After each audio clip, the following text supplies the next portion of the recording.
জয় গৌর, জয় নিতাই।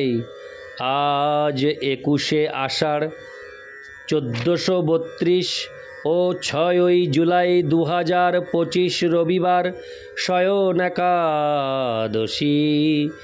আজ আমি এই একাদশীর দিনে শ্রী চৈতন্য চরিতামৃত পাঠ করব।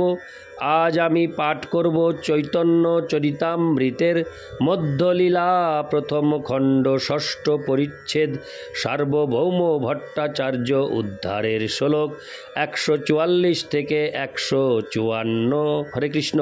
145 থেকে 154।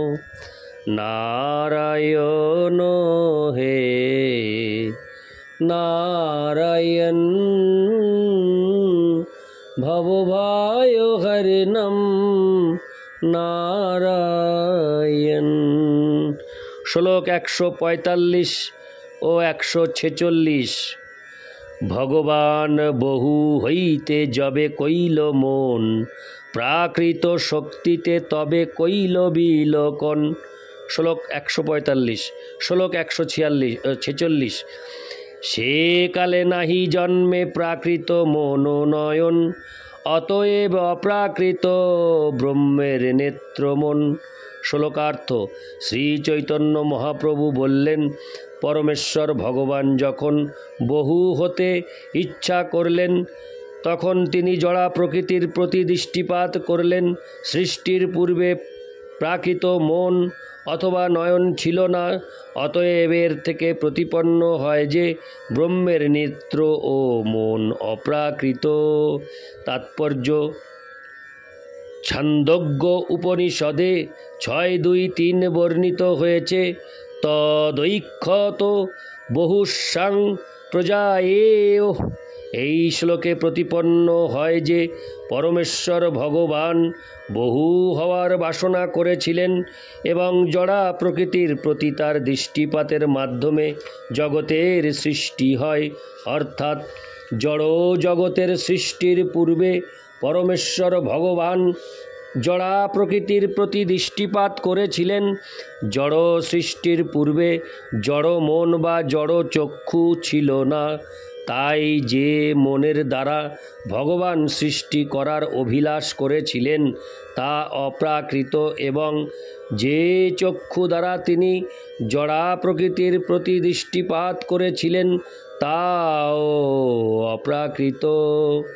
অতএব ভগবানের মন, চক্ষু এবং অন্যান্য ইন্দ্রিয় অপেক্ষাকৃত।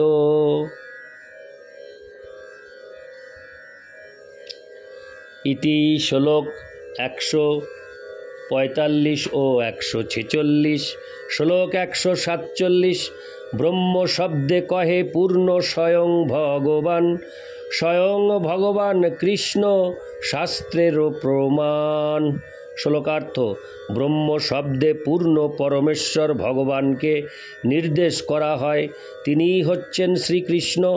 এটি হরে কৃষ্ণ, এইটি সমস্ত বৈদিক শাস্ত্রের প্রমাণ। তাৎপর্য। ভগবদ্ গীতাতেও এ সত্য প্রতিপন্ন করে ভগবান বলেছেন, বেদৈশ্চ সর্বৈরহমেব বেদ্য। সমস্ত বৈদিক শাস্ত্রের পরম তত্ত্ববস্তু হচ্ছেন শ্রীকৃষ্ণ। সকলেই তাকে খুঁজছে। ভগবদ্ গীতার আর একটি শ্লোকেও 7:19 এই সত্য প্রতিপন্ন করে বলা হয়েছে, বহুনাং জন্ম নামন্তে জ্ঞানবান মাং প্রপদ্যতে, বাসুদেব সর্বমিতি সমহাত্মা সুদুর্লভ।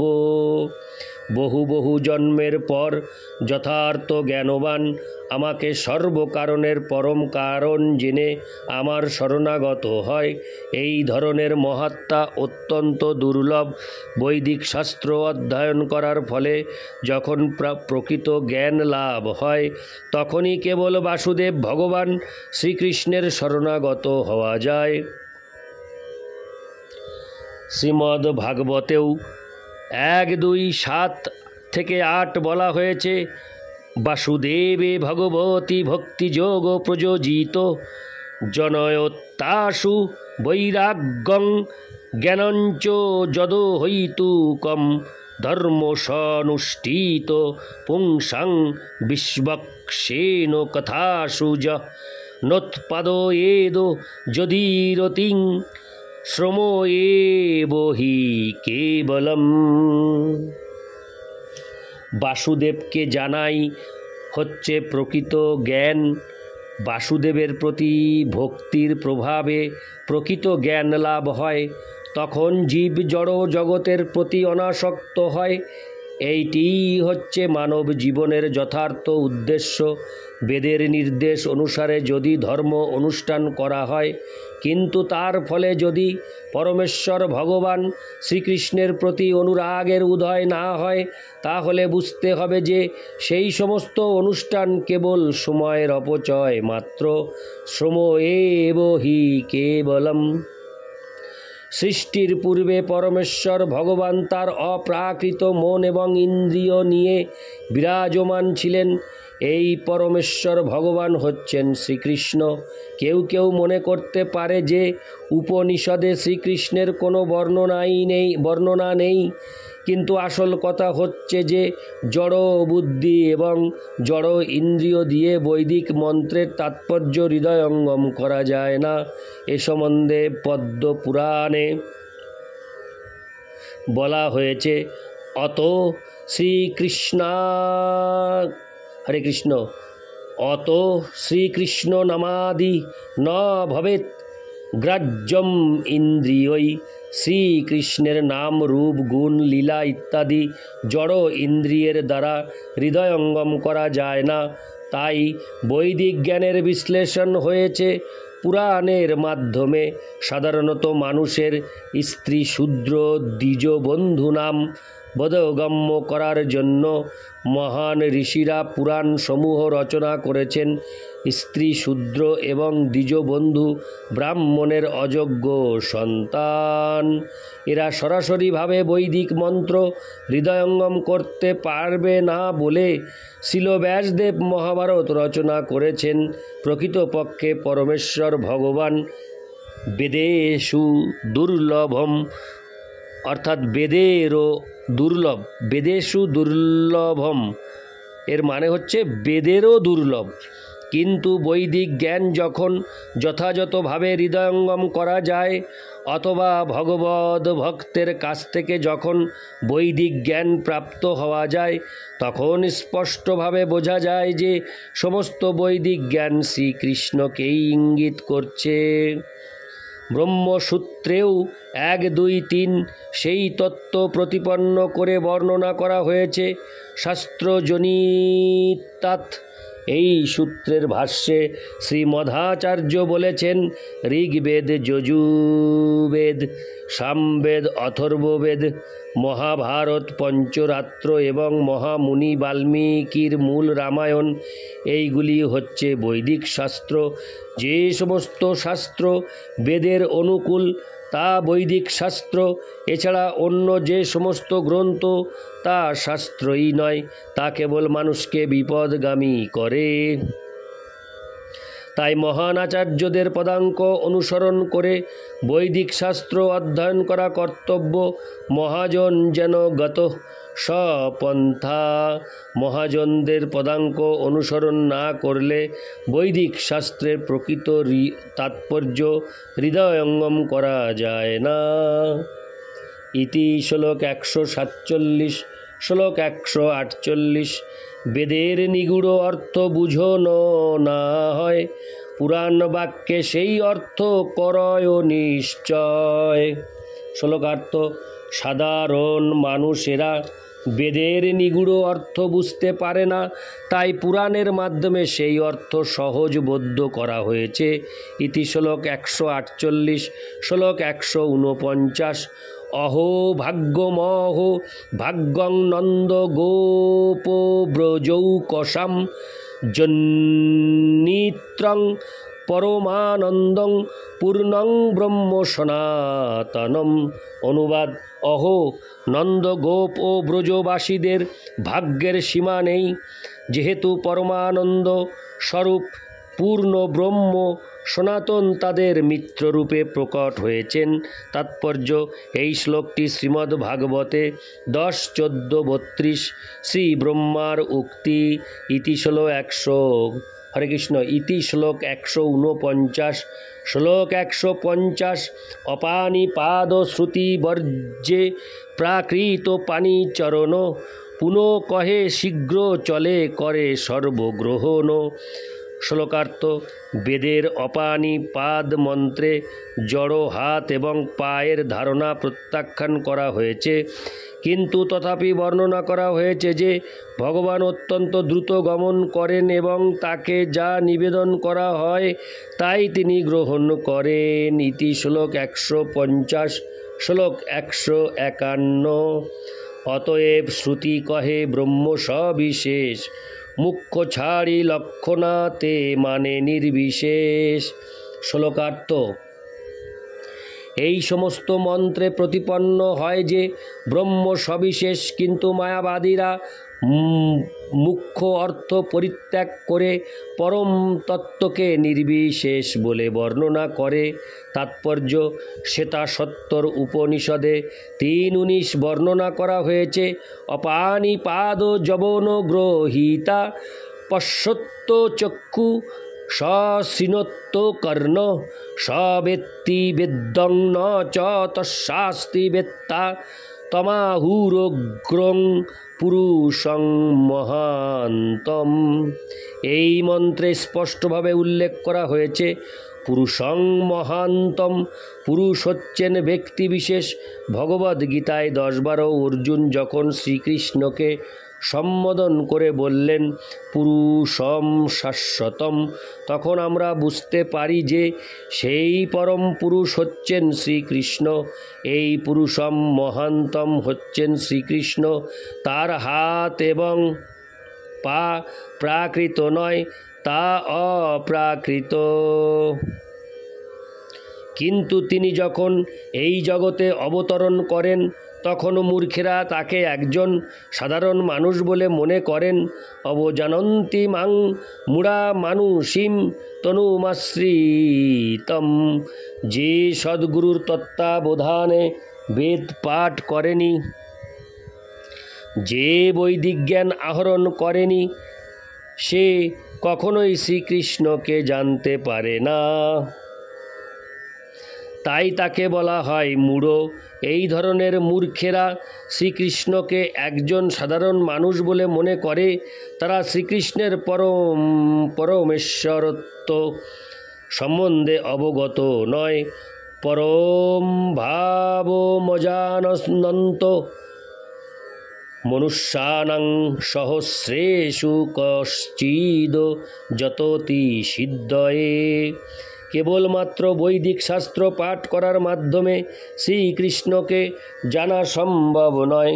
শ্রীকৃষ্ণকে জানতে হলে ভগবদ্ ভক্তের কৃপা লাভ করতে হয়। ভগবদ্ ভক্তের কৃপা ব্যতীত পরমেশ্বর ভগবানকে জানা যায় না।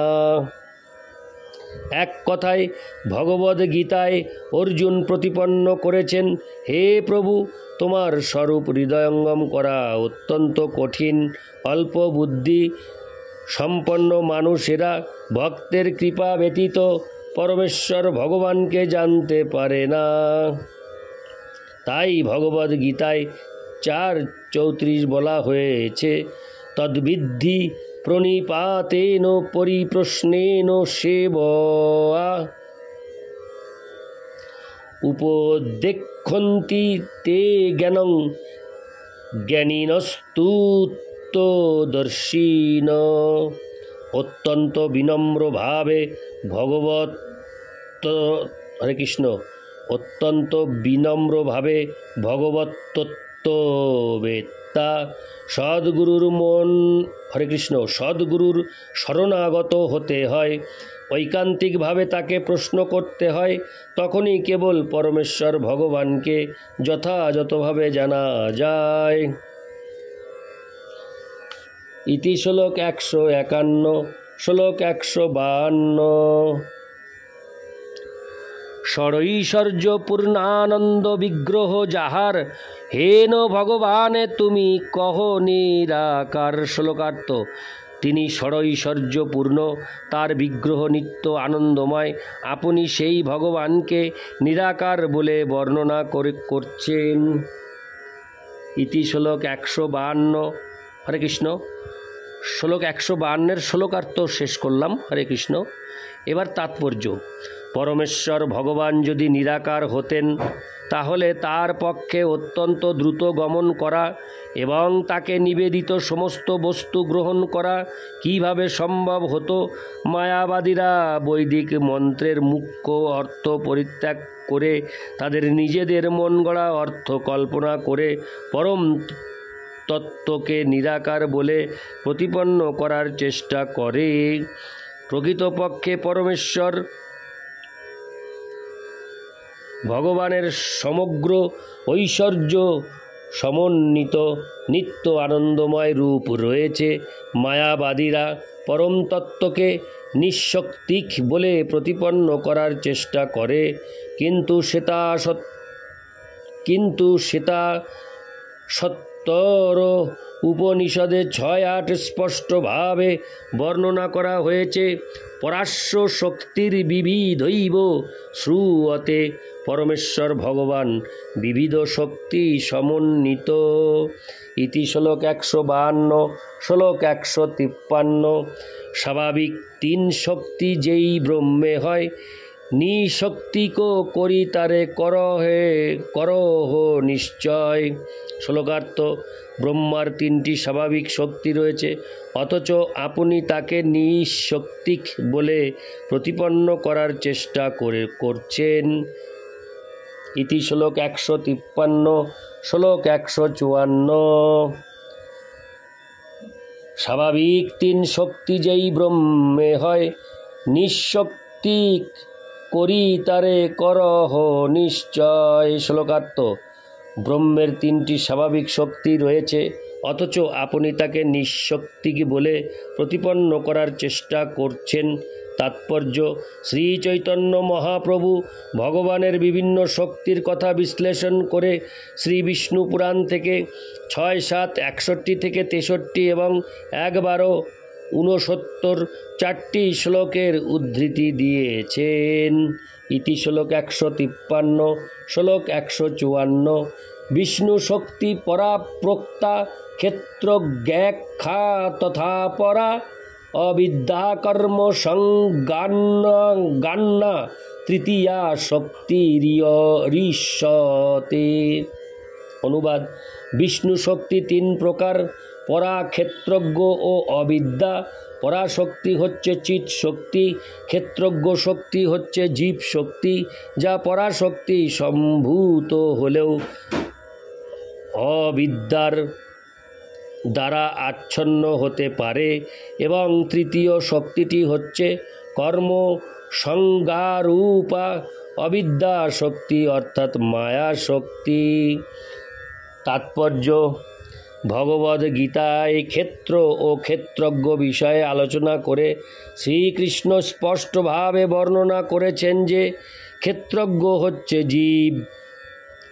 সে তার কর্মক্ষেত্র সম্বন্ধে অবগত। জড়জগতে জীব পরমেশ্বর ভগবানের সঙ্গে তার নিত্য সম্পর্কের কথা ভুলে গেছে। এই বিস্মৃতিকে বলা হয় অবিদ্যা বা অজ্ঞান। জড়জগতের অবিদ্যা শক্তিও পরমেশ্বর ভগবানেরই শক্তি, এবং তার বিশেষ ক্রিয়া হচ্ছে জীবকে বিস্মৃতির দ্বারা আচ্ছন্ন করে রাখা। পরমেশ্বর ভগবানের প্রতি বিরুদ্ধ ভাবাপন্ন হওয়ার ফলে